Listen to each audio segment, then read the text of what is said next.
নমস্কাৰ বন্ধু বান্ধৱীসকল, আপোনালোকে চাইছে চাহি টেকনলজি ইউটিউব চেনেল। প্ৰতিদিনৰ দৰে আজিও বহুকেইটা গুৰুত্বপূৰ্ণ খবৰ এই ভিডিঅ'টোৰ মাধ্যমেৰে মই আপোনালোকৰ মাজলৈ লৈ আহিছোঁ। এই ভিডিঅ'টো আপোনালোকে সম্পূৰ্ণভাৱে চাব আৰু চেনেলটো যদি নতুনকৈ আহিছে তেন্তে চেনেলটো প্লিজ ছাবস্ক্ৰাইব কৰিব আৰু ছাইডত থকা বেল আইকনটো প্ৰেছ কৰি দিব যাতে এনেকুৱা ধৰণৰ ভিডিঅ'সমূহৰ নটিফিকেশ্যন আপোনালোকে সকলোতকৈ সোনকালে পায়। তে আহকচোন আজি এই ভিডিঅ'টো আৰম্ভ। প্ৰথমবাৰৰ আজি দিনটো অতি গুৰুত্বপূৰ্ণ বহুতেই ডাঙৰ ব্ৰেকিং নিউজটোৱে মুকলি হৈছে।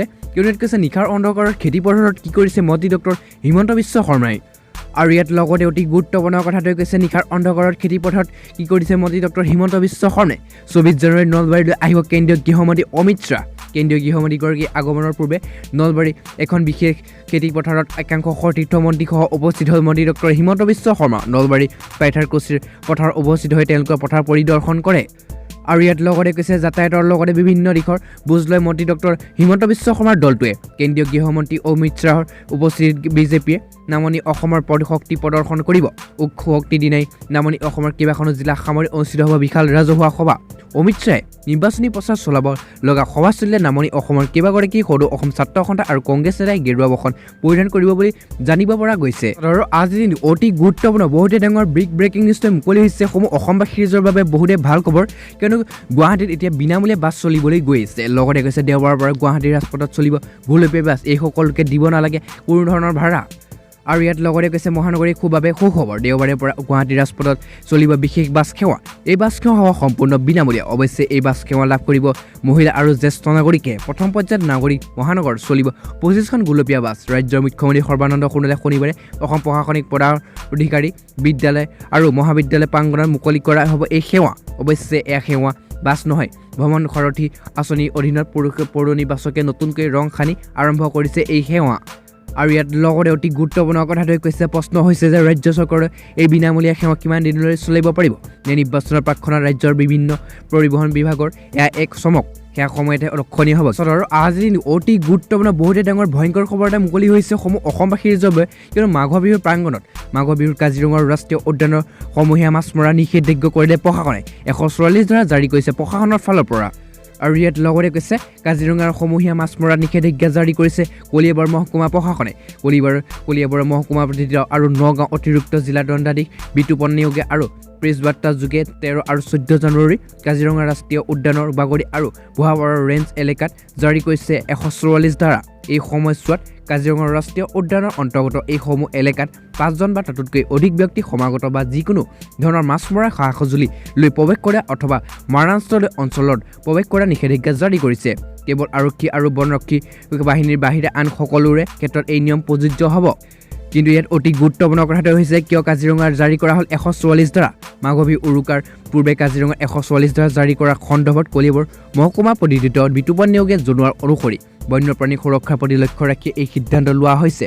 উৎসৱৰ আনন্দৰ অচিলে লৈ যাতে কোনো দুষ্ট চক্ৰই কাজিৰঙাৰ বন্যপ্ৰাণীৰ অনিষ্ট সাধন কৰিব নোৱাৰে তাৰ পৰিপ্ৰেক্ষিতত চৰকাৰে এই সিদ্ধান্ত গ্ৰহণ কৰিছে। আৰু আজিৰ দিনটো অতি গুৰুত্বপূৰ্ণ বহুতে ডাঙৰ ব্ৰেকিং নিউজ এটা ভয়ংকৰ খবৰ মুকলি হৈছে সমূহ অসমবাসীৰ বাবে, কিয়নো ইয়াত কৈছে 27 জানুৱাৰীৰ পৰা ধাৰাবাহিক চকা বন্ধ, ক্ৰমে 24 ঘণ্টীয়া 48 ঘণ্টীয়া আৰু 72 ঘণ্টীয়া চকা বন্ধ ঘোষণা।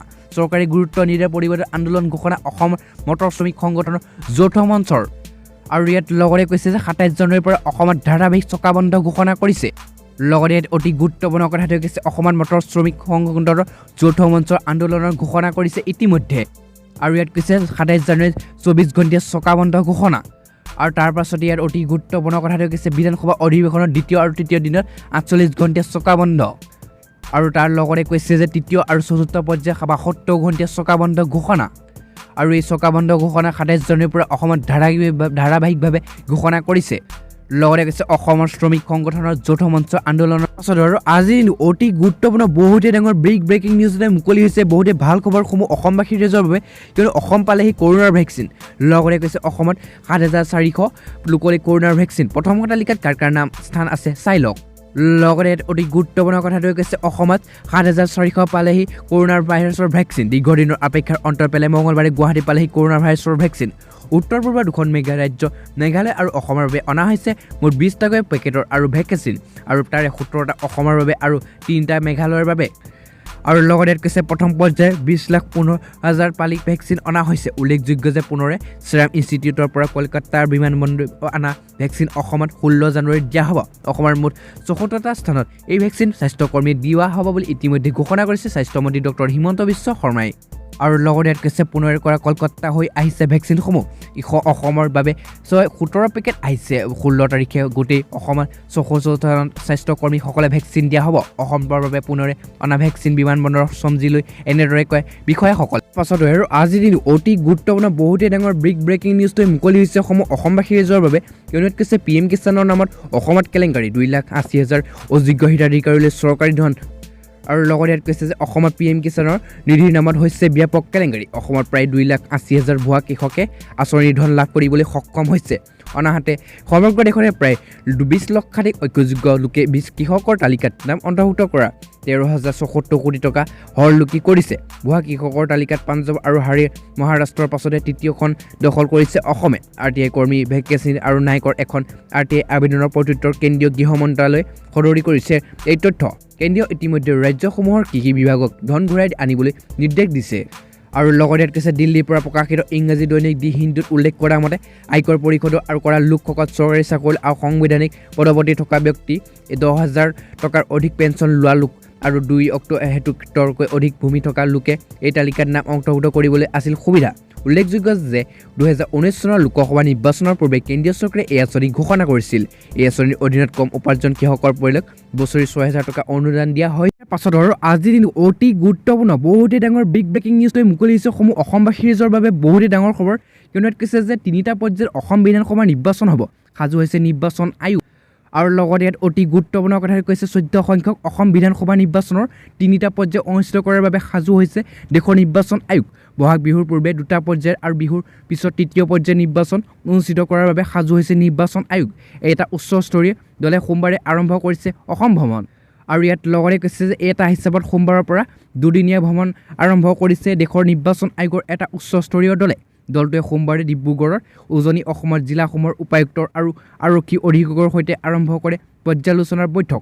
ডিব্ৰুগড়ৰ পৰ্যালোচনা বৈঠকত কৰাৰ পিছত মঙলবাৰে গুৱাহাটীৰ দ্বিতীয়খন বৈঠকত অংশগ্ৰহণ কৰিব নিৰ্বাচনী আয়োগৰ দলটোৱে। এই বৈঠকত মুখ্য সচিব জিষ্ণু বৰুৱা, DGP ভাস্কৰ জ্যোতি মহন্ত আৰু বিশেষ ADGP হীৰেন নাথ আৰু জিলা উপায়ুক্ত আৰক্ষী তথা অধীক্ষক উপস্থিত থাকিব। লগতে ইয়াত অতি গুৰুত্বপূৰ্ণ কথা কৈছে প্ৰাপ্ত খবৰ মতে উজনি অসমত প্ৰথম পৰ্যায়ৰ নিৰ্বাচন অনুষ্ঠিত হ'ব। বহাগ বিহুৰ পূৰ্বে প্ৰথম পৰ্যায়ৰ নিৰ্বাচন অনুষ্ঠিত কৰাৰ পিছতে দ্বিতীয় পৰ্যায়ৰ নিৰ্বাচন অনুষ্ঠিত কৰিব নামনি অসমত।